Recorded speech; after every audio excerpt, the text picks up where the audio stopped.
Hey everyone, I'm Julie Gunlock, host of the Bespoke Parenting Hour. For those new to the program, this podcast is focused on how parents should custom tailor their parenting style to fit what's best for their families, themselves, and most importantly, their kids. Today, I'm going to be talking to one of my favorite people, Ginny Gentles. She's the director of Education Freedom Center at IWF. Hey, Ginny. Hey, Julie. Thanks for having me today. Thanks for coming on. We're going to be talking about one of my favorite topics, and that is school choice. First, tell our visitors, you've been on before, but it's been a while. Tell our listeners, what is the Education Freedom Center that you run at IWF? Well, we launched the Education Freedom Center in April of last year, 2022, and it was in response to the school closures and the awakening that parents had that their quote unquote good schools, their neighborhood residentially assigned schools, weren't so good. And they did not treat their students very well or prioritize academics. And so we feel strongly that expanding education opportunities, expanding school choice or education freedom programs is a big part of the solution to these unresponsive and heavily bureaucratic school districts.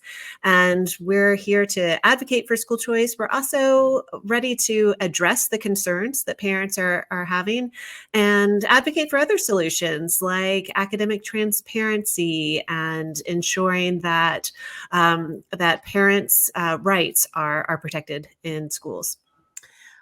All incredibly important issues. But, I want to talk a little bit about what drives people to consider school choice. It's very interesting if you talk to people, some people are not aware of this movement. And I'm talking about, people who don't necessarily work in policy or politics might not sort of be aware of the school choice movement.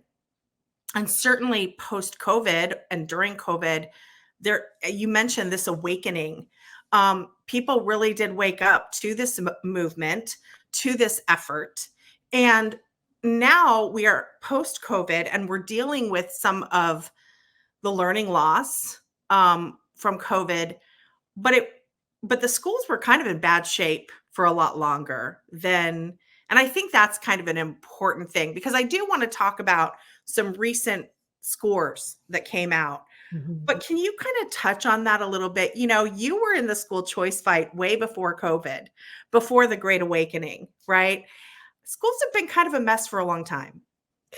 Well, they certainly have had their moments where things were maybe starting to turn around. There was this unification of what was called the education reform movement, 15 or 20 years ago, and a real prioritization of getting academic achievement gaps closed, like making sure that there was prioritization of academic instruction. And it was all talked about in the terms of accountability. And to be honest, I was always kind of the ugly, awkward stepchild at the table being like, I don't know, I kind of think we just need to expand education options and opportunities and introduce competition and rah-rah school choice. But the accountability kind of was the big thing back then. And we did see some improvement in what we'll probably talk about today, and that's the NAEP scores, the nation's report card that we have here in the U.S., and some turning around of some of these problems that we've had in education. Yeah. All of that's gone way way in the rearview mirror at this point, and test scores were declining before schools closed, and those have just accelerated ever since then. And accountability is just not really something that people talk about anymore. There's certainly no unification in an education reform movement, and there isn't a real prioritization of academics and holding schools responsible for their core responsibility, which is teaching basics like math and reading. And so all of that's kind of bleak, but the good news in that is that there is this parent awakening, and there has been great strides when it comes to improving and expanding school choice. Just instead of trapping kids in these failing schools that just don't care about them, let them out and inject competition so that the schools wake up and start educating kids better. I do want to talk about that academic achievement gap that you mentioned, and the nation's report card, but also this new poll that came out called the Program for International Student Assessment. And I guess this is called the Pisa scores. And this measures not just the United States, but around the world, and also offers sort of comparison for US students against other kids around the world. Their latest data on math achievement is really concerning. It shows the lowest US math scores recorded in the history of the PISA math test, which began in 2003. So 20 years, lowest school in 20 years. See, I'm good at math. I can do that. I figured that out. Also, a quote from the report: school closures explain only 11% of the variation in countries' test scores. Nearly 90% is attributed to other, they say, unclear reasons. I think we can probably figure out those reasons. But what has been the reaction in the education world and just in general in the media to these scores? Well, Julie, I kind of wonder if we're getting a little bit numb to all of this bad news and all of the data. Like we have the nation's report card, or NAEP scores. That's the nationwide data. And then each test has their own state assessment, and parents and people in the education reform movement will take a look at the test scores that come out of the state assessment. And now we have this latest data from the international test, and it's all bad. It's just all bad. It's all bad. And we use really dramatic terms, understandably, when describing it. Like, these are alarming. These are historic losses. This is, the most extreme terms that you can think about. That's what we apply when we write and read about these test scores. And I worry that we're getting numb to them. But let's talk about some of this data. But I really want to talk about what the real life consequences are for students before we do that.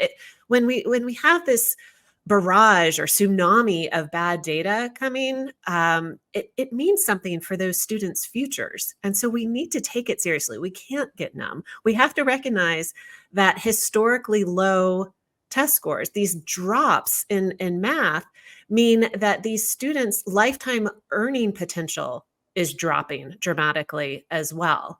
And when we see the huge gaps, when it's the lower performing students that are doing even worse, they have the more dramatic declines. That means that we're going to have a portion of our society that isn't going to be able to, count change, just, do very basic math related skills. And we're going to be responsible for that portion of society. So lifetime earning potential, lifetime educational attainment will be lower. A portion of the population that's just not going to be functional is going to be higher. And economic growth, GDP, all of those things are going to be impacted. So when we're talking about these test scores and more numbers that are just bad news, let's think about the real life consequences for the students and for the future workforce. Yeah, it's critical. It's really terrifying. You are a school, you're in the business of advocating and talking about school choice.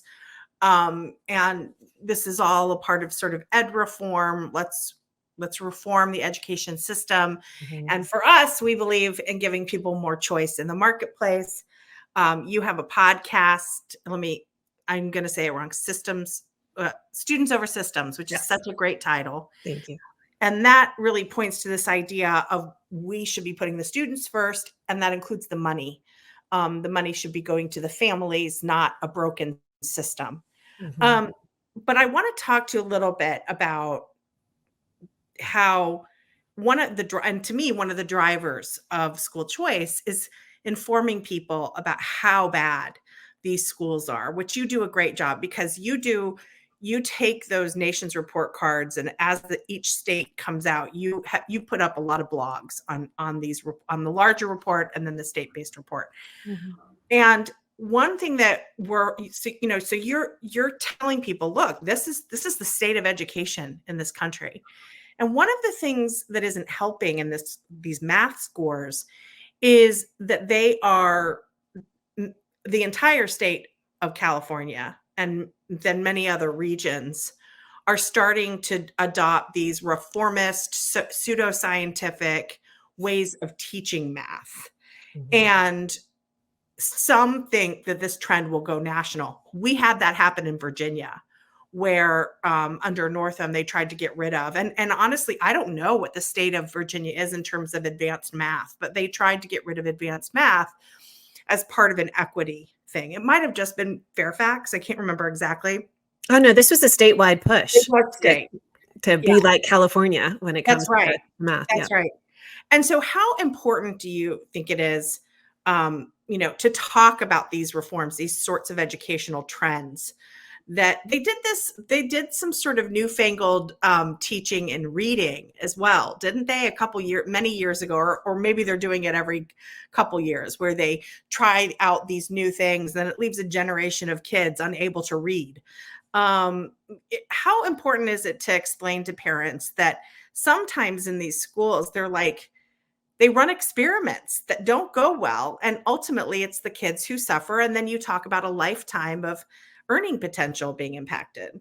Well, I think you're right that the data is helpful to explain the risk of being like California and following what they've just adopted with their new math framework. And both you and I have interviewed Lance Izumi from California. And in my Students Over Systems, with a conversation with him, he talked about the fact that if California sneezes and the rest of the country gets a cold, unfortunately, these ideas do spread. And fortunately, when we've got NAEP data, we can compare across states and see, you know what, that state's not doing very well. They're not educating their children well, let's say in a topic like math. We want to not do what they're doing. We don't want to implement this framework that encourages not teaching algebra in 8th grade and encourages these progressive ideas in math instruction that gets children away from rigorous skill acquisition and knowledge acquisition. And the Pisa results, actually, some academics within the US have taken our state by state responses or results from this international exam and compared our states to other countries, because we do need to think about our state's future workforces, right? So a state like Massachusetts, if you line it up internationally, I think it would be something like 16th. When you compare it to other countries, which sounds pretty good, especially when you think that the U.S. is 28th of 37 OECD countries, and that's the more advanced. Really? So we're below, as a nation, we're below the OECD average, but Massachusetts is not. They're doing okay. So I can't speak to Massachusetts math curriculum. I'm not a curriculum person. But it probably isn't California. It's probably not whatever the heck this massive new math framework is in California. They have not caught that cold that California is trying to share with the country. Unfortunately, as you mentioned, Virginia resisted, and in part because of parent pushback to doing the same thing. So I do think we do need to look at the data and recognize where the states are having better results and understand what they're doing. When we look at the PISA results, again, that's this international comparison. Always, you see countries like Singapore, Hong Kong, Japan, Korea up at the top, and there is literally a curriculum called Singapore Math that some states and districts have implemented, and that kind of seems like a good idea. If Singapore is number one by far across the over 80 nations that were examined in the PISA results. So that's, again, another way of using this data of saying oh, well, that country's obviously consistently performing well and educating their children well.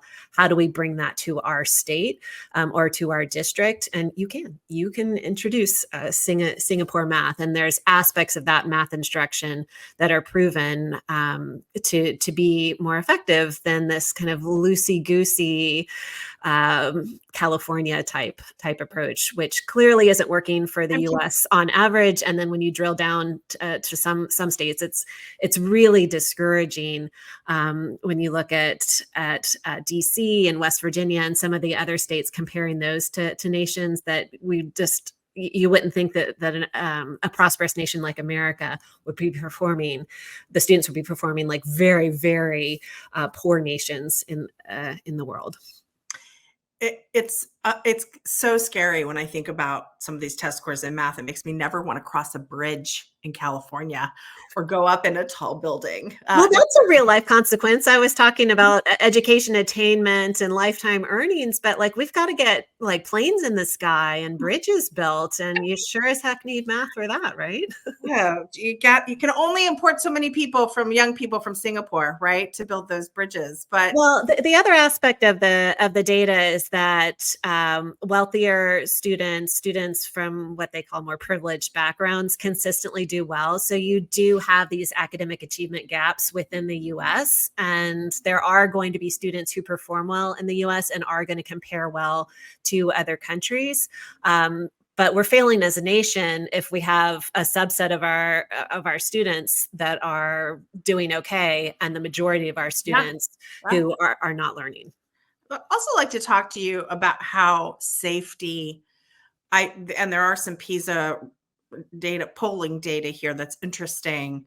I found it actually very low, weirdly low, when you ask kids about safety. According to the Pisa poll, 13% of students report not feeling safe in the hallways, cafeteria, bathrooms, and other locations.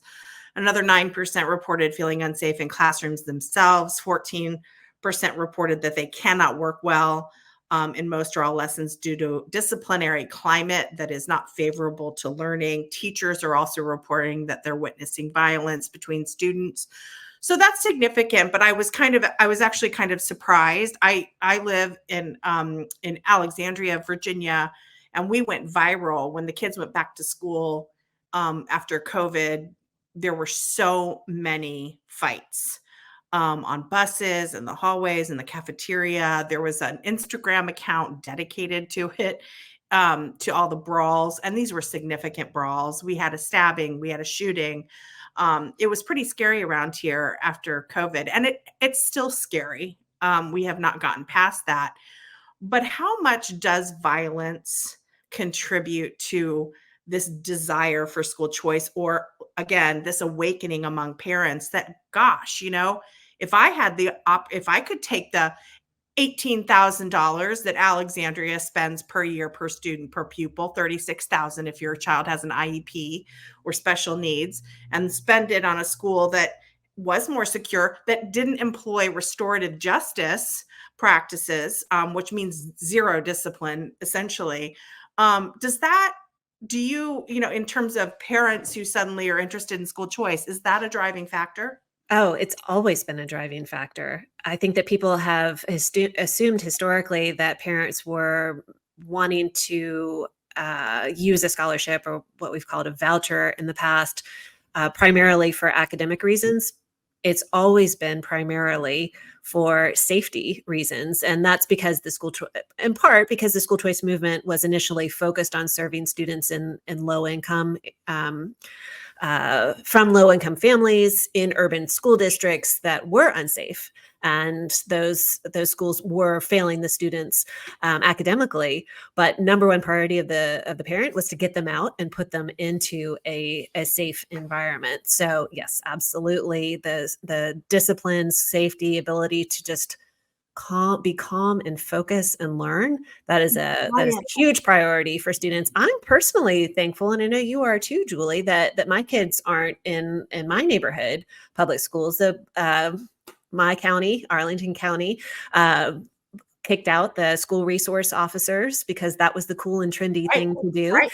And my neighborhood middle school, I think they called the police like 36 times by April of that school district. So they kicked them out, but they still need them because the students were completely out of control. I'm so glad my younger daughter is not there. She's in a very calm, small disciplined in a just kind of straightforward way, not in a harsh way, environment, and she can relax and she can learn. So that is a priority. The other thing that was interesting to me from these PISA results and the responses they got from students is just how distracted American students were by digital devices at Oh, school.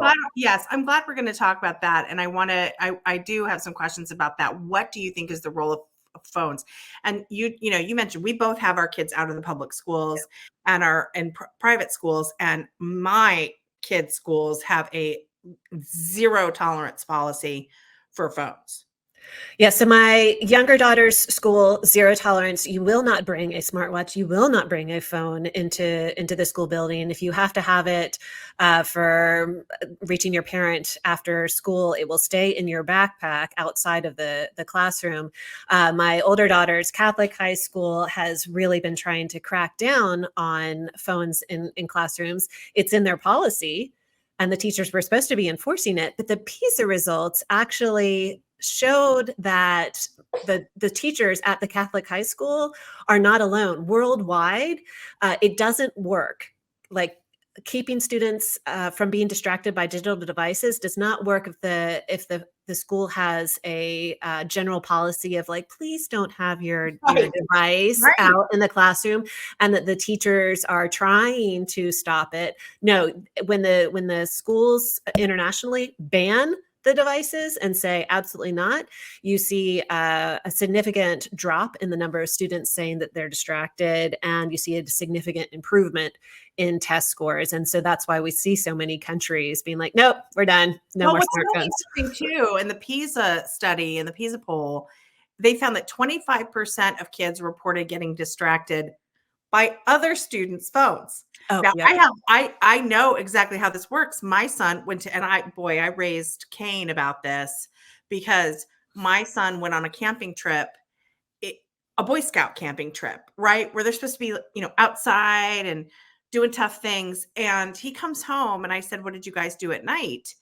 And, instead of playing board games or telling haunted ghost stories, they all piled around the one kid who managed to smuggle in a PlayStation or a Switch or something like that. And I wrote the Boy Scout leader and I said, why was this allowed? And my son said they all just like piled around and watched the kid play, which is what kids do on YouTube. Kids will watch YouTube videos of other people playing video games. I do not get this. This is my old lady Gen X moment here, but I do not understand this.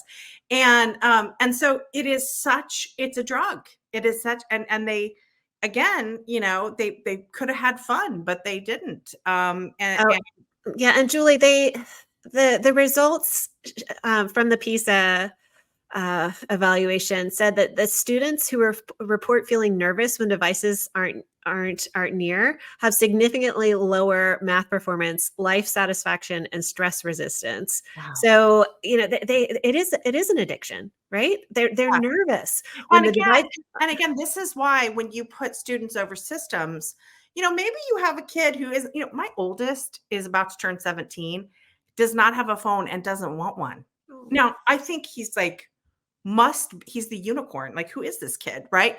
But he says, I don't need one. I'm fine. And then my middle one, he has one and he's in a lot of sports. So he has one and he loves his phone. But, you think about, I could choose schools based on, one would be better that has a really strict phone policy for my middle son, who seems to be more interested in having a device. So again, school choice gives the parents that control to choose an environment that's best for their kids. Right, absolutely. And it creates that competitive effect of like when parents, well, if you look at like even open enrollment kind of a school choice where some states allow for students to go to schools in other school districts without that school district charging them. That's not the case where we live, but in other states, there are policies in place like that. And if students are performing better in a school district that bans phones from the classroom, that puts them in the pouches or requires them to not not come into the Yeah. classroom at all. If those students are performing better, the neighboring school district can notice that, and then they'll be inspired to Yes. implement a similar policy. So we do like the fact that rising tide lifts all boats. Good Yeah. policies can be inspired and Contagious. shared. Mhm. Yeah. Yeah. Jenny, I love talking to you always about this subject and education in general and the welfare of kids. I know you care so much about this issue and really building good systems for kids and families. Where can people find out more about the Education Freedom Center? We can be found on the IWF website, iwf.org/EFC. And we also have a weekly Teachers Union report card that can be found on the Independent Women's Network. And that website, I think, is iwnetwork. Is it org? Com. Oh, .com, iwnetwork.com. We've done about 11, maybe 12 weekly Teachers Union report cards that I encourage people to read there. Well, the last thing I want to say here, Ginny, is we are recording this in the Christmas season. It's not quite Christmas yet, but it's coming up. And I really appreciate that. Oh, look at you. I'm ready for Christmas. Perfect. I was about to say, I love that we did not mean to coordinate our red and green. And now with the necklace, well, I do have little ribbon earrings. So we are very festive. You look great. And I love the color coordination. So happy holidays to everyone. Happy holidays, Julie. Thanks, Ginny. Thank you. That was fun. The Bespoke Parenting Podcast with Julie Gunlock is a production of the Independent Women's Forum. You can send comments and questions to julie.gunlock@iwf.org. Please help me out by hitting the subscribe button and leaving us a comment or review on Apple Podcasts, Acast, Google Play, YouTube, or iwf.org. Hang in there, parents, and go Bespoke.